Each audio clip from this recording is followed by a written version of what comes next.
Halo, perkenalkan nama saya Aptalia Siltiansa, absen 2. Perkenalkan, nama saya Audi Bernando Luban Kaol, absen 4 dari kelas 95. Perkenalkan, nama saya Cika Bunga Cecilia, nomor absen 6. Perkenalkan, nama saya Desi Ranur, absen 08. Nama saya Elena Juniasari dari absen 10.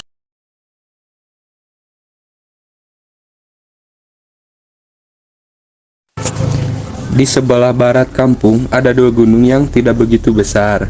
Disebut Gunung Barangkali, tidak tepat karena areanya terlalu kecil. Lebih tepatnya disebut bukit. Tapi penduduk kampung sejak dulu sampai sekarang menyebutnya dengan Gunung Beser. Meski areanya kecil, jangan tanya siapa saja penduduk yang pernah masuk ke dalam gunung besar. Mereka akan bergidik hanya membayangkan keangkerannya. Mereka dari kakek nenek sampai anak-anak hafal cerita keangkeran Gunung Beser. Saat pendudukan Belanda, di kampung saya ada seorang tokoh yang melawan Belanda dan berjuang sendirian tanpa pasukan. Orang tersebut bernama Jaya Sakti. Tentu saja, tokoh ini menjadi incaran Belanda untuk ditangkap dan dipenjarakan. Jaya Sakti lari dari kampung ke Gunung Beser dan bersembunyi agar Belanda tidak menimpakan kemarahan kepada masyarakat kampungnya. Bertahun-tahun pasukan Belanda dan centeng-centeng Demang mengepung Gunung Beser, tetapi Jaya Sakti tidak pernah menyerah. Pasukan Belanda dengan dipandu centeng-centeng Demang pernah melacak Jaya Sakti ke dalam gunung, tetapi tidak ada seorang pun dari mereka yang selamat. Kata orang-orang pintar, Jaya Sakti bersemedi dan tubuhnya menjadi pohon harum yang baunya dibawa angin ke sekitar gunung. Karena cerita itu dipercaya kebenarannya, tidak seorang pun penduduk berani masuk ke kelebatan Gunung Beser. Mereka menghormati perjuangan yang pernah dilakukan Mbah Jaya Sakti. Selain itu, konon mereka takut masuk ke dalam gunung karena dahulu ada beberapa orang pencari kayu bakar nekat masuk ke dalam. Akan tetapi, dia bernasib seperti pasukan Belanda dan centeng-centeng Demang itu. Tidak bisa kembali. Siapapun akan berhati-hati bila berhubungan dengan Gunung Beser. Para pencari kayu bakar dan penyabit rumput hanya berani sampai ke kaki gunung. Sejak saya ingat, cerita yang diketahui seluruh penduduk kampung juga meliputi karisma Gunung Beser. Tiap malam tertentu, katanya, dari Gunung Beser keluar cahaya yang begitu menyejukkan. Hanya orang tertentu yang melihat cahaya itu. Konon, seseorang dapat melihat cahaya itu dengan mata batinnya. Ia termasuk orang yang bijaksana dan tinggi ilmunya. Apabila ada seseorang saja dari seluruh penduduk kampung yang bisa melihat cahaya itu, artinya Mbah Jaya Sakti. Begitu penduduk kampung menyebut penghuni Gunung Beser melindungi kampung. Akan tetapi, ada orang yang sembrono melanggar keheningan Gunung Beser. Mbah Jaya Sakti bisa marah. Jangankan menebang pohon tanpa izin, masuk saja ke dalam gunung akan kualat. Bisa-bisa dianggap mata-mata Belanda oleh Mbah Jaya Sakti. Itulah sebabnya penduduk kampung begitu takut mengganggu ketenangan Gunung Beser. Bagi saya, Gunung Beser menyimpan kenangan tersendiri. Sejak umur 5 tahun, saya sering tidur di rumah kakek. Setiap subuh, kakek membangunkan saya dan mengajak pergi ke masjid kecil di pinggir sawah. Saya yang kadang masih merasa ngantuk, begitu turun dari rumah selalu takjub melihat Gunung Beser berdiri kokoh. Saya merasa kesegaran pagi hari, dedaunan dan bau tanah adalah bau khas Gunung Beser. Saya selalu berharap begitu turun dari rumah bisa melihat gunung itu bercahaya. Selesai sholat, kakek biasa mengontrol air sawah. Saya selalu menguntitnya dari belakang tanpa banyak bicara. Barangkali anak lain akan mengeluh karena air dan udara sawah dingin. Akan tetapi, saya tidak. Saya menyukai kesegaran air dan udara itu. Tidak jarang saya mandi di pancuran sawah. Dari pematang yang lebar-lebar, saya menyaksikan bagaimana Gunung Beser yang seperti patung raksasa hitam itu lambat laun bercahaya tertimpa sinar matahari. Saya sering beranggapan bahwa cahaya itu bukan dari matahari, tetapi keluar dari hati saya sendiri. Setiap melihat dedaunan yang bergoyangan, Saya sering melamun melihat Jaya Sakti sholat di atas daun pisang. Bagi sawah-sawah di kampung saya, air tidak mesti diperebutkan. Gunung Beser memberikan air yang melimpah. Nama Gunung Beser sendiri berarti mengeluarkan air terus-terusan. Mata air yang berada di kaki gunung mengalirkan sungai yang lumayan besar. Sebagian air itu dialirkan ke kampung untuk memenuhi bak-bak mandi. Sisanya yang masih melimpah mengairi sawah dan kolam. Selain itu, masih banyak mata air kecil yang dipakai penduduk sebagai pancuran. Oleh karena itu, belum pernah ada berita para petani berkelahi karena berebut air. Kakek dan para petani lain juga sering mengontrol sawah pagi-pagi. Mereka bukan mengontrol takut sawah kekeringan, tetapi memeriksa kalau ada urugan kecil atau lubang-lubang yang dibuat ketam. Atau siapa tahu ada berang-berang yang menyerang kolam. Biasanya, pemangsa ikan itu menyisakan kepala ikan di atas pematang. Bila hal itu terjadi, kemarahan para petani tidak akan terbendung lagi. Berang-berang itu akan diburu oleh orang sekampung. Saya beberapa kali melihat para petani berburu berang-berang atau tikus. Mereka mengasapi seluruh lubang yang ditemui. Bila ada buruannya yang keluar, orang-orang mengejar sambil berteriak-teriak. Tentu pemukul tidak ketinggalan ikut beraksi. Sekali berburu puluhan tikus atau berang-berang bisa didapatkan. Bila panen tiba, setiap petani yang punya sawah luas akan mengadakan syukuran. Para tetangga diundang. Ikan ditangkap atau ayam disembelih.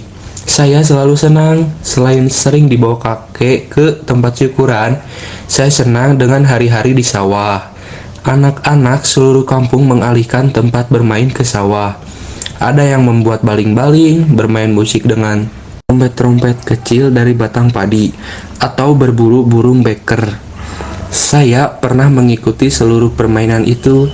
Saya bermain dengan anak dari kelompok mana saja. Setiap orang di kampung saling mengenal, termasuk anak-anak.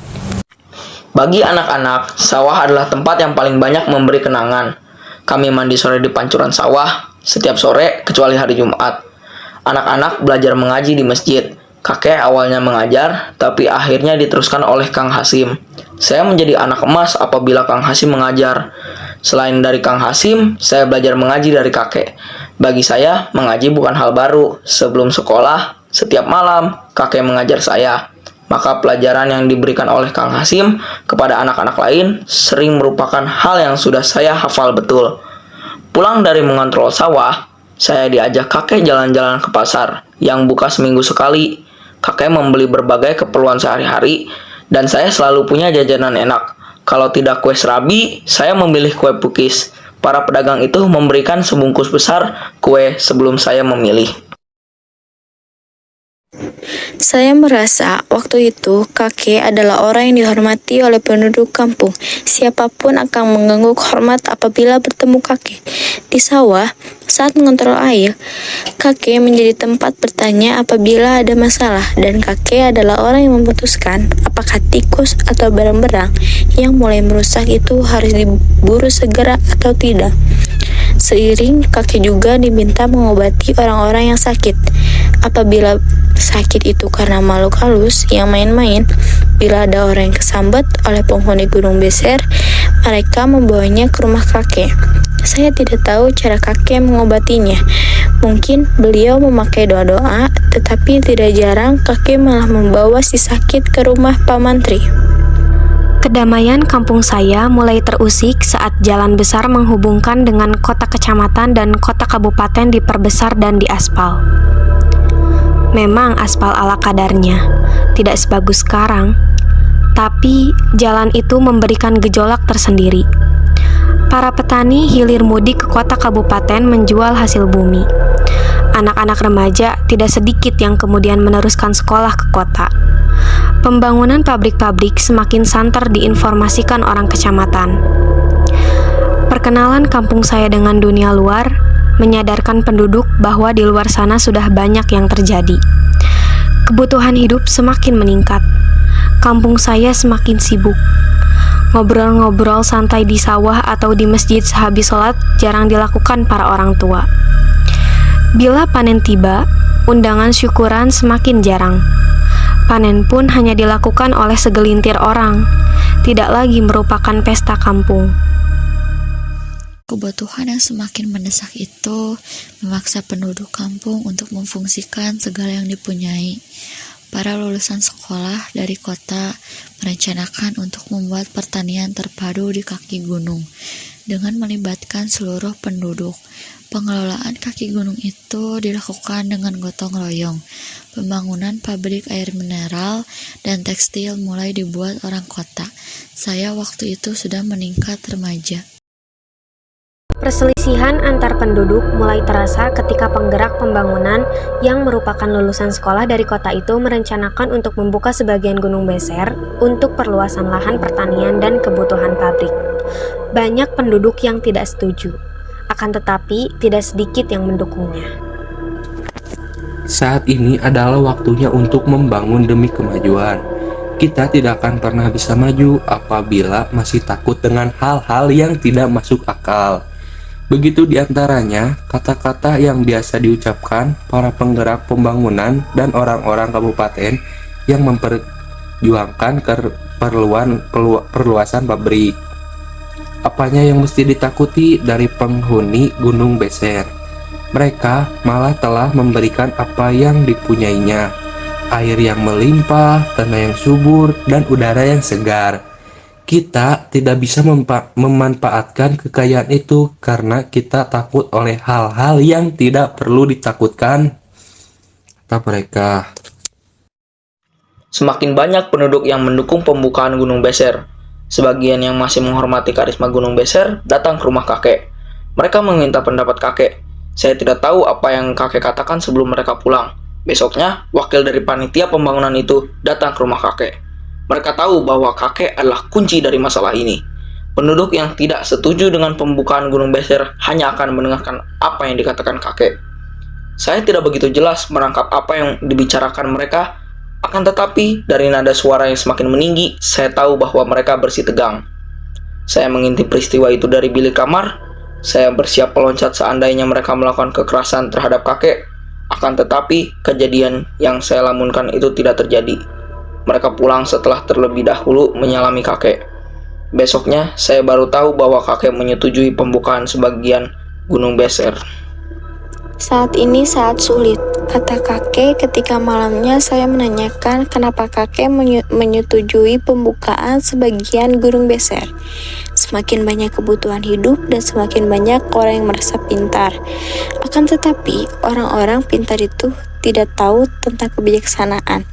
Mereka tidak sadar bahwa sebagian besar manusia yang ada di dunia ini adalah yang ada di bawah standar kepintaran. Kisah Mbah Jaya Sakti masih diperlukan untuk melindungi Gunung Beser.